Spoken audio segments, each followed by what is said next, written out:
तो दोस्तों फाइनली आज के इस वीडियो में हम हमारी चैनल का एक ultimate Intel editing PC build करने वाले हैं। अगर आप किसी भी तरीके के कंटेंट क्रिएशन के प्रोफेशन में हो या किसी भी तरीके का एडिटिंग का काम करते हो तो ये वीडियो और ये सिस्टम आप ही के लिए है। और इसीलिए हमारे इस अल्टीमेट एडिटिंग पीसी बिल्ड के लिए जो सीपीयू मैंने सिलेक्ट किया है वो है मेरा ऑल टाइम फेवरेट इंटेल की 13 जेन का 13500, जिसमें आपको फिजिकली 14 कोर और 20 थ्रेड का सपोर्ट मिलेगा। ये सीपीयू अभी आपको इंडिया में 23,000 के आसपास मिल जाएगा। 23,000 की प्राइस रेंज में इससे बढ़िया एडिटिंग सीपीयू अभी मार्केट में कोई भी नहीं है। तो इसीलिए 13500 और 14500 के लिए जो सीपीयू कूलर मैंने सिलेक्ट किया है वो ये वाला कूलर है। एंटी स्पोर्ट्स का कूलर है, dual tower dual fan design में आता है और अभी आपको इंडिया में 2600 में मिल जाएगा। फॉर वॉट एवर रीजन आपको एंटी स्पोर्ट्स का कूलर नहीं चाहिए तो कूलर मास्टर का ये जो एयर कूलर है वो मुझे बहुत बढ़िया लगता है। Dual tower dual fan design में आता है जो इंडिया में अभी आपको 3350 के आसपास मिल जाएगा। ये मदरबोर्ड अकॉर्डिंग टू मी 16,000 की प्राइस रेंज में इंटेल के 13 जेन के 14 जेन के जितने भी बजट सीपीयूज हैं उन सब के लिए बहुत ही बढ़िया है। ये MSI का B760 चिपसेट वाला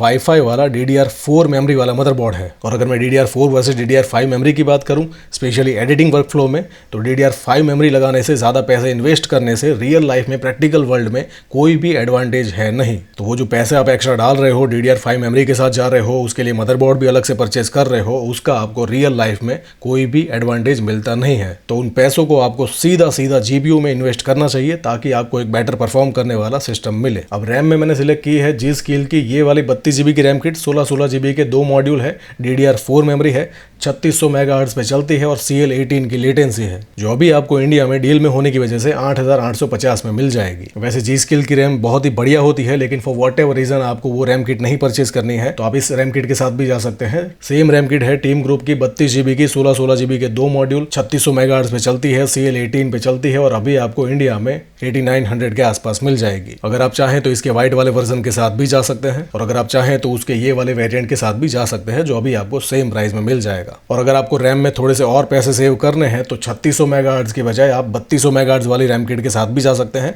जो अभी आपको इंडिया में 8400 के आसपास मिल जाएगी। और अगर आप मेरी तरह RGB के फैन नहीं हो और आपको एक नॉन RGB रैम किट चाहिए तो आपके थोड़े से और पैसे सेव हो जाएंगे। ये किंगस्टन की 32 GB की रैम किट है, 16 GB के 2 मॉड्यूल, 3200 मेगाहर्ट्ज, CL16 पे चलती है जो अभी आपको इंडिया में 7500 के आसपास मिल जाएगी। अब SSD में सिलेक्ट की है मैंने ये वाली SSD WD की SN850X 1 TB मॉडल जो अभी आपको इंडिया में 8600 के आसपास मिल जाएगा। बहुत ही बढ़िया क्वालिटी की SSD है, WD की Gen 4 की अल्टीमेट SSD है, फास्टेस्ट SSD। अभी तक जब मैं ये वीडियो शूट कर रहा था तब तक WD के पास इससे बढ़िया SSD नहीं है, Gen 5 वाली कोई भी SSD नहीं है तो Gen 4 की सबसे बढ़िया SSD यही है जो 7.4 GB को भी टच करती है। 3D TLC 9 फ्लैश मेमोरी मिलेगी आपको, इसमें DRAM का भी सपोर्ट मिलेगा और 600 TB का TBW रेटिंग मिलेगा और 5 साल की वारंटी मिलेगी। तो हर एक तरीके से 8600 की प्राइस रेंज में बहुत ही बढ़िया SSD है। और अगर आपका बजट अलाउ करता है और आपको 2 TB या 4 TB की SSD चाहिए तो आप उसके साथ भी जा सकते हैं। अब अगर मैं पावर सप्लाई की बात करूं तो हमारा जो सिस्टम बनने जा रहा है उसका टोटल पावर कंजप्शन जब वो फुल लोड पे होगा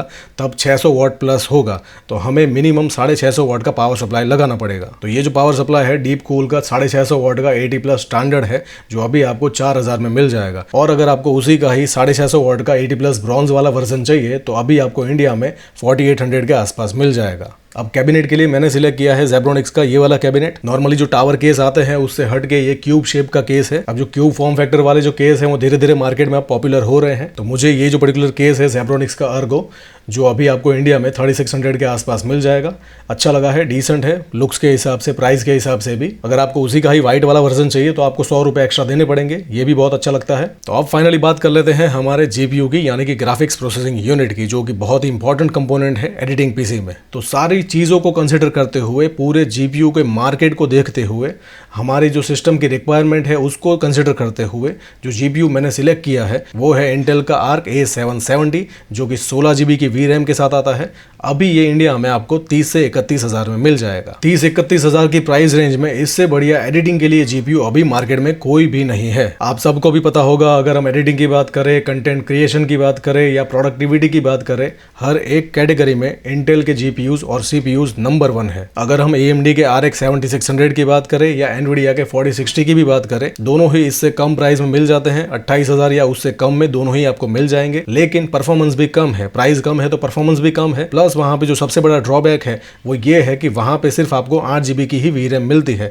इसमें आपको फिजिकली 16 GB की VRAM मिलती है। और ये सिस्टम हम एडिटिंग के लिए डिजाइन कर रहे हैं, गेमिंग के लिए डिजाइन नहीं कर रहे हैं। गेमिंग के लिए अगर डिजाइन करते तो 8 GB की VRAM चल जाती, लेकिन एक अल्टीमेट एडिटिंग पीसी के लिए जो GPU यूज होगा उसमें मिनिमम 12 GB या उससे ज्यादा की VRAM होनी चाहिए। तो 3031 की प्राइस रेंज में इस पर्टिकुलर GPU में हमें 16 GB की VRAM मिलती है, जो कि एडिटिंग के लिए, कंटेंट क्रिएशन के लिए बहुत ही बढ़िया है। अब कुछ लोग ये भी पूछ सकते हैं कि सर AMD का जो RX 7600 XT है 16 GB वाला वर्जन, उसका क्या? तो RX 7600 8 GB और RX 7600 XT 16 GB, उन दोनों में फर्क सिर्फ इतना है कि जो 7600 XT है वहां पे आपको एक्स्ट्रा 8 GB की VRAM यानी कि टोटल 16 GB की VRAM मिलती है।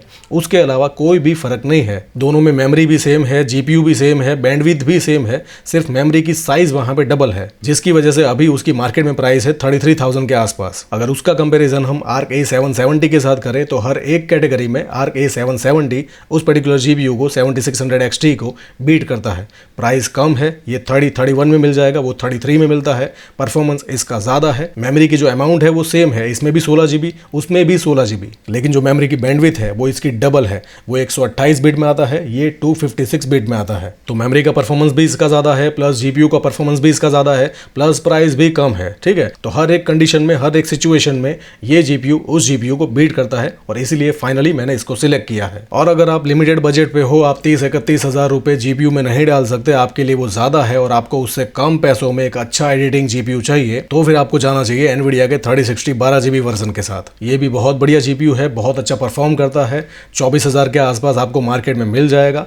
12 GB की VRAM के साथ आता है, लेकिन इसमें जो एक ड्रॉबैक है वो ये है कि इसमें आपको AV1 एनकोडिंग का सपोर्ट नहीं मिलेगा। तो अगर आपको वीडियोस को AV1 में एनकोड करना है तो आपको अनडाउटेडली इंटेल के ARC A770 के साथ जाना चाहिए। लेकिन अगर आपको वीडियोस को AV1 में एनकोड नहीं करना है और आपका GPU का बजट कम है तो फिर आप इस पर्टिकुलर GPU के साथ भी जा सकते हो। अपनी प्राइस के हिसाब से 24,000 में बहुत ही बढ़िया परफॉर्म करता है और बहुत ही अच्छी एडिटिंग हो जाएगी। ये जितने भी पार्ट्स मैंने आपको वीडियो में दिखाए हैं उन सब की मैंने Amazon की विश लिस्ट बनाई है, जिसकी लिंक आपको वीडियो के डिस्क्रिप्शन में मिल जाएगी। सो आई होप कि फाइनली अब आपको समझ में आ गया होगा कि अगर आपको अभी एक अल्टीमेट एडिटिंग पीसी डिजाइन करना है तो किस हिसाब से जाना है, कौन सा CPU सिलेक्ट करना है, कौन सा मदरबोर्ड सिलेक्ट करना है, कौन सा GPU सिलेक्ट करना है, कितनी RAM सिलेक्ट करनी है, सब कुछ मैंने आपको दिखा दिया है। लेकिन फिर भी कोई इशू है, कुछ भी नहीं समझ में आया है तो पूछिए, I definitely answer you. Thank you so much.